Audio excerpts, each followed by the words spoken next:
Welcome into the Autzen Audibles Podcast. I'm Matt Preem, Jared Mack on the show, and today we are bringing in Adam Munsterteiger from BuffStampe of 24/7 Sports to get you up to date on everything Oregon versus Colorado this weekend. 12:30 kick game is on Fox. Adam, thanks a lot for coming on the show. We really appreciate it. Of course. I'm just glad anybody wants to hear about Colorado football at this point. It's obviously been a disappointing season for the Buffs. And, it's one thing when if you're a fan out there and you're a Colorado fan and you watch this team play and they lose games, and that's always tough. But just the way that they've been playing football this year, ranking dead last out of 130 FBS programs in terms of total offense, has just made it borderline unwatchable. So, we're all trying to hang in there, and I don't think this weekend's going to provide any glimmer of hope for the Buffs. But I'm looking forward to heading out to Eugene. That's always one of my favorite spots to go travel on the Pac-12 beat. You kind of just dived right into my first question. It's been a tough year, like you said, and I think especially so when you factor in how last year went, and the team was in the thick of it at the end of the season. Just what's kind of the temperature around this program? Like, is the fan base, hey, we don't care, or are they, hey, like, we see some positives, just get through this year and next year will be better? What's just kind of the temperament right now with this program? It's pretty negative right now, and really has been a perplexing start to the Carl Durrell era.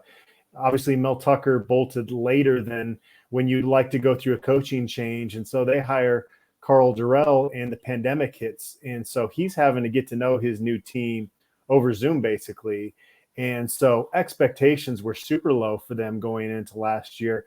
With that abbreviated season, they had Colorado's over-under at 1.5 wins. So no one expected Colorado to do anything last year. They come out, win their first 4 games, and everyone's going, wow, okay.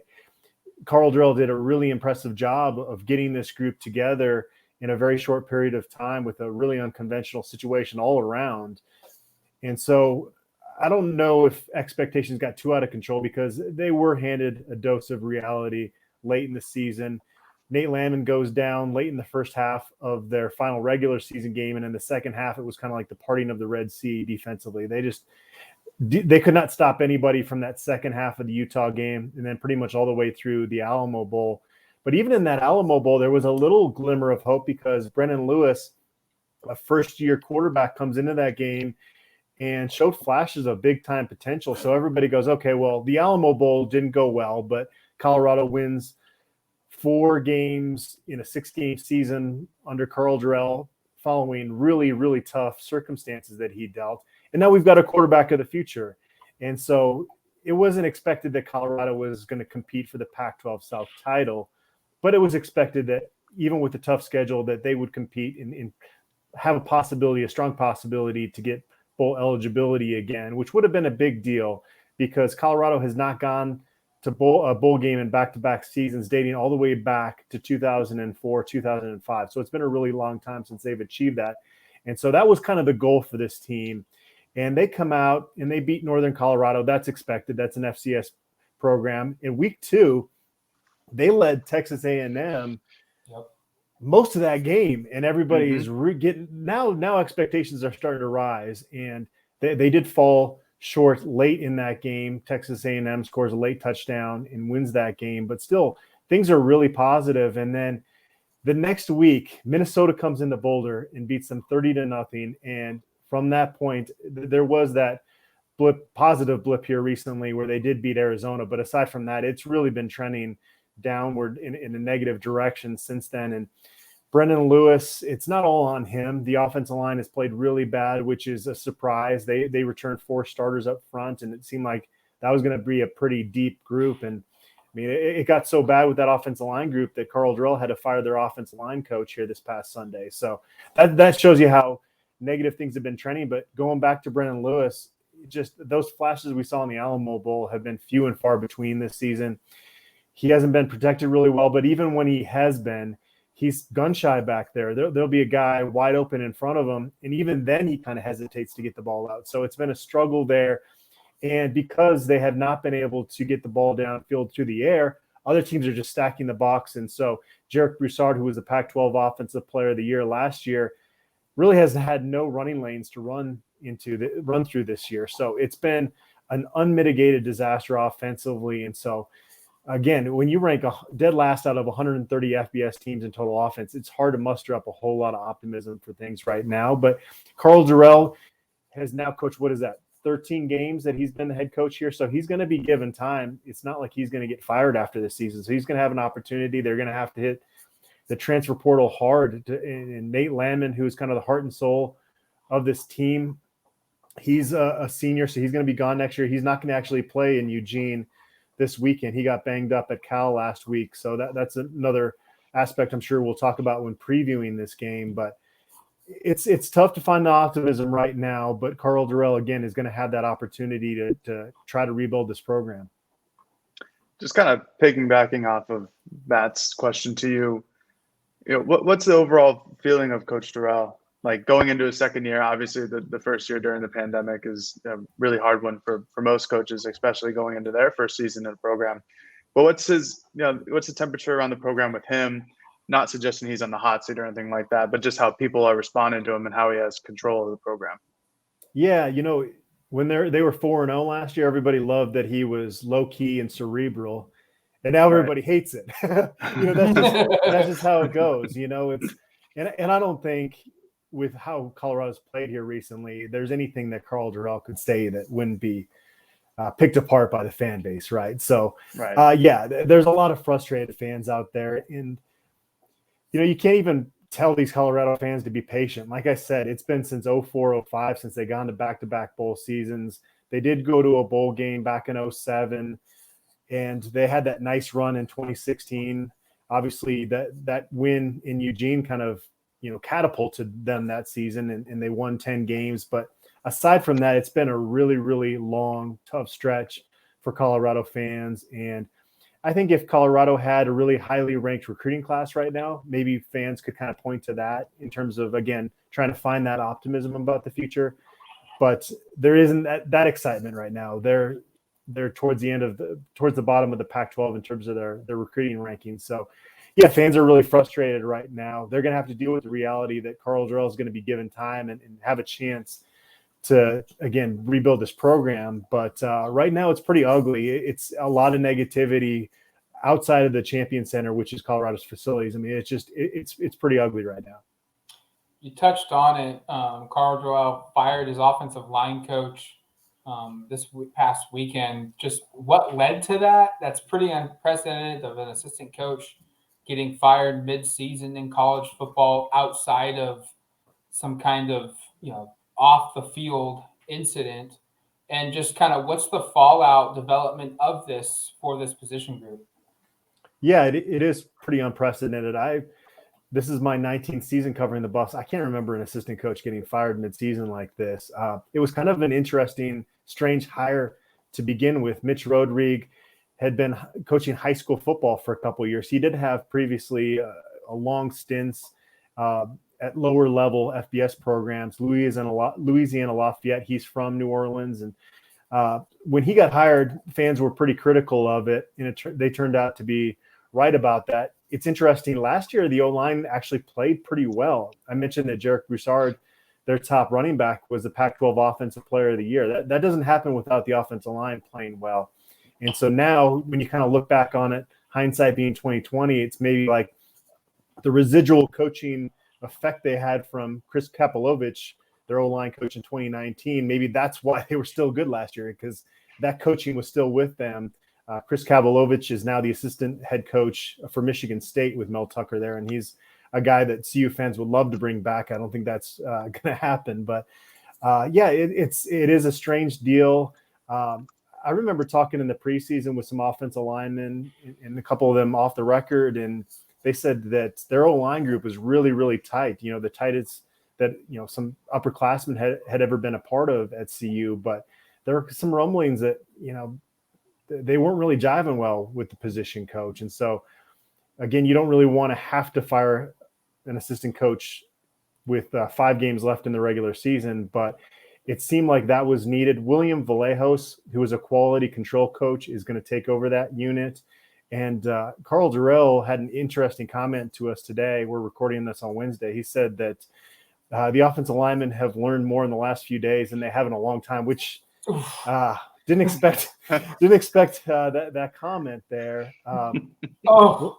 William Vallejos is a young guy. He was actually a starter at Alabama, won a national championship there as an offensive center, undersized guy. And as Karl Dorrell pointed out, you don't play at Alabama as an undersized guy if you're not a really smart player. And so he's kind of taken that intelligence that he had as a player with him. He's a young guy. He's energetic. I mean, I don't know quite what to expect, but I do know, I think the health of that offensive line room is better today than it was a week ago. And that's a group that just needed something to spark them. I mean, they gave up 6 sacks in Colorado's game at California last Saturday. They rank last in the conference, having given up 22 sacks so far this season. I think they only had 12 sacks given up in 6 games last year. So it's been pretty bad. And so it's not all on them. You know, like I said, Brendan Lewis has been indecisive at times in the pocket. And the fact that he can't get the ball downfield and other teams are stacking the box, it makes it really tough on the offensive line. But again, something had to be done. And that's really what they decided to do here with 5 games left.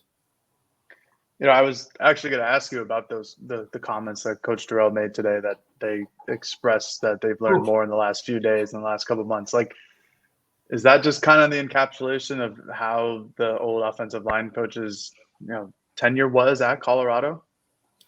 Well, I think Mitch Roddick was trying to do stuff differently, and the players liked the way things were going with the last offensive line coach. And so being able to now this week kind of revert to some of that stuff, I think it just made them feel more comfortable, And so Mitch Roddick made a few interesting comments. They got an offensive line transfer in Max Ray this summer, and Coach Roddick had mentioned that I've got to kind of untrain him and coach him up. And it's going, well, he just came from Ohio State. I think the coaching was okay there on the offensive line. So he made a few interesting comments like that I don't know, we're a little bit eyebrow raising. I think that this Colorado offensive line is probably not going to get a whole lot better this season, but just having that different voice that they're hearing in terms of their position coach is what they needed at this point. Scoring for the offense has been difficult. They scored 35 points against Northern Colorado, but then to find 35 points, you have to combine almost the next 4 games against Texas A&M, Minnesota, ASU, Southern Cal.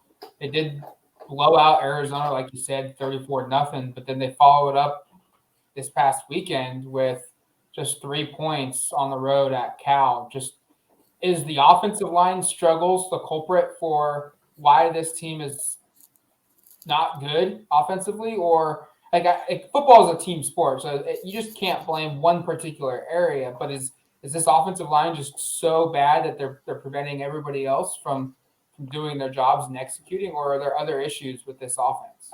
Yeah, there's other issues. I think if you're going to kind of allocate blame, I think it would be a third would go towards the offensive line play, not living up to expectations. I think a third of it would be Brendan Lewis, again, just struggling his first year as a starting quarterback. There's a thing they invented a while back called the forward pass. And if you can't complete those, it makes it tough in modern college football. So that's been a big part of it. And then Darren Cheverini, the play caller, has gotten a lot of criticism as well. I think this is probably his last stint here.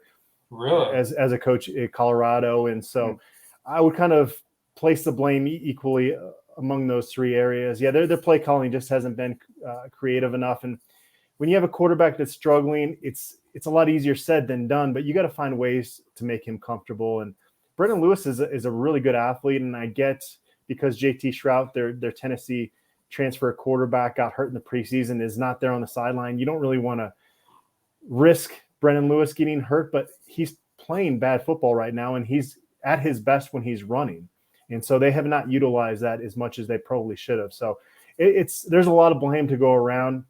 I think some people want to put blame on the running backs, but you watch these games and the way other teams are game planning against CU. I mean, there just isn't really much of an opportunity for those guys. It's so predictable what they're doing offensively. It's hard to blame Jerick Broussard and Alex Fontenot, their backs. I mean, Bijan Robinson's probably the best running back I think I've seen this year. I think you put him in this Colorado offense and he's going to struggle with, given the offensive line play and just the way other teams are scheming up against CU.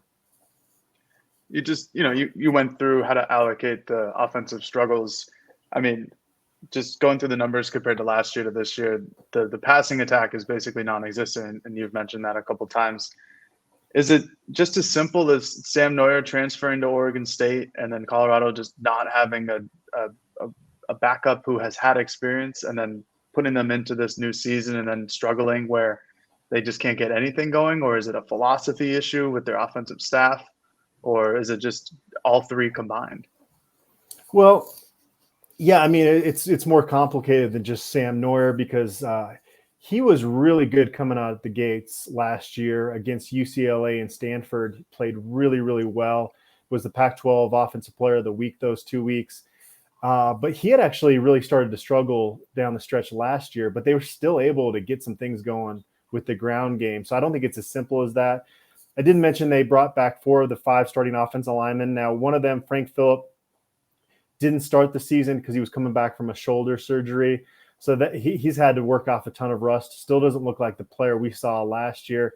Casey Roddick, their starting right guard, had an illness, some medical issues after he had COVID-19, and he was not clear to start practicing until camp started. So he didn't have the off season. So there's a couple personnel issues that have kind of led into it. And then, yeah, Brendan Lewis, he's got a lot of confidence as a player, but it seems to get shaken pretty early in games if he doesn't come out of the gates and play really well early on. And, they're doing this multiple offense where you're almost asking these college kids to do too many different things. They don't really have an identity. I think going forward, the best plan for Colorado football would be to find an innovative guy offensively, Carl Durrell, to just kind of step back and let this new OC take control of the offense. There's some questions about who's really coming up with this game plan. We know that Darren Cheverini's calling plays on game day, but it seems like maybe it's a too many cooks in the kitchen type of scenario. So it's hard to say. Obviously we're not privy to what's going on behind closed doors in the Champions Center, but there just really isn't an identity to this Colorado offense right now. And so there's a lot to fix there. But when you, again, just kind of trying to analyze what's going on with this offense, it is so many different layers and so many different things that have led to their issues on that side of the ball. Defensively, this Colorado team is actually pretty respectable on that side of the football, especially when you look at how bad the offense has been. It's been pretty impressive to see what they've been able to do this season. Just what's the overall view of this unit and what's made them be able to have the success that they have with an offense that really can't do much? Yeah, and I would say Colorado's defense is even better than what they look like statistically, because the offense is going 3 and out and 3 and out and 3 and out. And so a lot of the times where Colorado's defense has given up a lot of points, like that Minnesota game and the USC game, it's been pretty much a product of them just wearing down late in games. I mean, there's only so long a defense can be out there on the field before they're going to eventually wear down. And so that's been a case in some of these games. I mentioned Nate Landman's not expected to play at Oregon this weekend, and that's a huge hit. I mean, he was playing at an All-American level until this past week. He was leading the entire nation in solo tackles per game. He's kind of at times a one-man wrecking crew out there, and not just as a player, just as a leader. He is, you talk about some of the leadership issues on this football team. Defensively, they haven't had that issue because Nate Landman is there. And so he's going to go down as one of the all-time favorite buffs for a lot of CU fans. He just has really put it all out there and played so well. And so him not being out there this Saturday is going to be an issue. I don't expect it to be quite as big a drop-off as what we saw when he went out late last season. Like I mentioned earlier, they really, really struggled defensively in the second half against Utah and in the Alamo Bowl. They do have some guys that have gotten better on defense. Quinn Perry's played a little bit better than we expected at the other inside linebacker spot. So it's a defense that's probably going to look not quite as good this Saturday without Lamon out there, but there are still some quality pieces. Christian Gonzalez and Mekhi Blackman are probably two of the more underrated cornerbacks in the Pac-12. Christian Gonzalez is probably going to be an early NFL draft pick. He's only in his second year, so he's not going to leave. He's not able to leave after this year, but when he does, I think he's going to be an early round NFL draft pick. Defensive line, Mustafa Johnson, who has been a two-time All Pac-12 pick, is back. He actually tried his hand at professional football, got an agent, and didn't actually end up getting a training camp invite. So he served a suspension 4 games because he had compromised his amateur status, but he was allowed to come back. I think it was week 5. Yeah, week 5 against USC. So he's starting to work that rust off, and he's playing better football. So there's, even with Lamon out, there's still some quality pieces there, but losing Lamon is a big deal for this defense. And so I changed my score prediction substantially just in terms of the number of points I think that Colorado is going to give up on Saturday, just because Nate Lamon is not going to be out there. With Lamon being out, what are some of the ways you think that Oregon is going to really try to exploit that in Colorado's defense? Probably the ground game. Again, I mentioned the cornerbacks are really solid guys. And so it's not to say you can't get some plays over the top. Colorado safeties are pretty good. They're not great. So they've been susceptible to give up some plays. But really, I think the ground game without Nate Lamon in there is going to take a hit. And so that's the area where, if I'm Oregon, I'm really going to try to attack that early on, especially up the middle without Nate Lamon out there. You kind of touched on Landman and his unavailability for this game, but are there other players that Colorado right now is dealing with injury, they're out, or other key guys who could be dealing with some stuff in their status, or they could be limited on Saturday? Yeah, Chris Miller and Nigel Bethel Jr., their top 2 nickelbacks, are both out for the remainder of the season. So they're having to kind of put out some different packages than they were earlier in the season. Tyron Taylor, a true freshman, is one of the guys they're using in that role. So they got quite a bit younger. They love their young guys in that secondary, but I mean, they're first-year guys. They're certainly going to have struggles as a result of that. So aside from that, they're fairly healthy. I mentioned Quinn Perry, the other linebacker. He's a little bit banged up. I think he's going to play on Saturday. But aside from that, there's no major injuries on that side of the ball. In terms of how Colorado can keep themselves in this game, and obviously this is why games are played, because we've had this discussion before with Oregon and having this huge spread like against Arizona, but it's still a close game come fourth quarter. What are 3 do's and 3 don'ts, just to be very general, of how Colorado can keep themselves in this?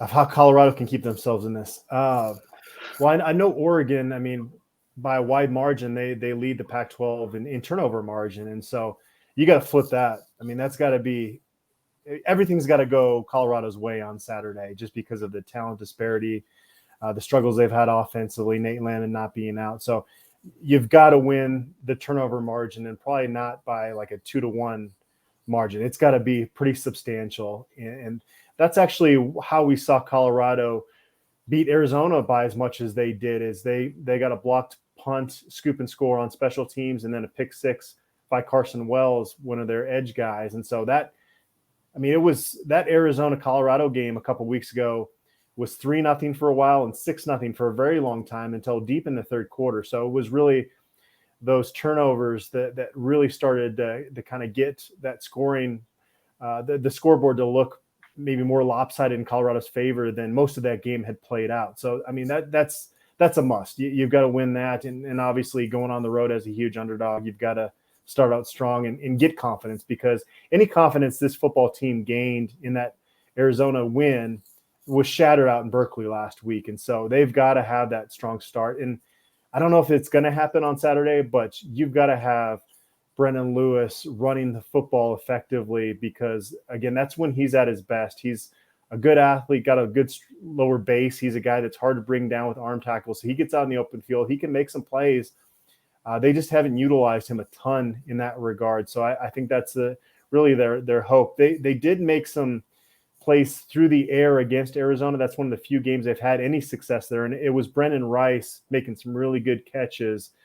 He's Jerry Rice's son, And he's been a pretty explosive guy at times his first 2 years with the Buffs. And so those are a few things here if you're going to try to grab onto any hope. I know that Oregon at times has kind of played down to opponents, and so that's another aspect. I mean, if Oregon shows up to Autzen Stadium on Saturday with their best effort, it's going to be a blowout. So if you're Colorado, you've got to have everything kind of bounce your way.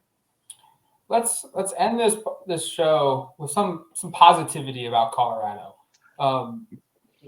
There's got to be some things that are the outlook of that position group, that young player, that up and coming coach. There's got to be some positives that Buff fans can glean on to get through the rest of this season and to the winter and spring football to feel some kind of positivity, right? Like there's got to be something positive with this team to look forward to.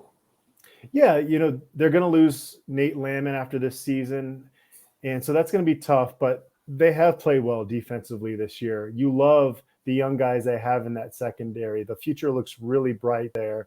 Defensive line has been pretty steady. So if you can find a couple difference makers defensively, if you can convince Carson Wells, one of their edge guys that led the nation in tackles for a loss per game last year, to come back for another season, that would be huge for that group.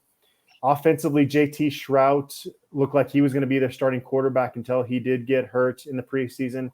He showed a lot of arm talent, and so he'll come back from that torn ACL and compete for that job, you would think, next year. And so Jerick Broussard was a Pac-12 Offensive Player of the Year last year. So you start making some plays through the air, you soften up the defense a little bit. This offensive line, if it gets rejuvenated, whether it's William Vallejos, who's stepping up now, or a different offensive line coach going into the future, that's a group that can get better. And for Colorado, they're going to be able to sell guys in the transfer portal that you can come in here and play right away. And so that, the transfer portal is going to be a huge part of what they're going to need to attack after this season to look towards the future. And so, yeah, there are some glimmers of hope for the future, but you're going to definitely need to bring in some reinforcements, especially on the offensive side of the ball going forward. Adam, thanks for coming on the show. Really appreciate it. And we'll definitely find you in the press box. Safe travels out to Eugene. Sounds good, guys. Thank you. Thanks, Adam.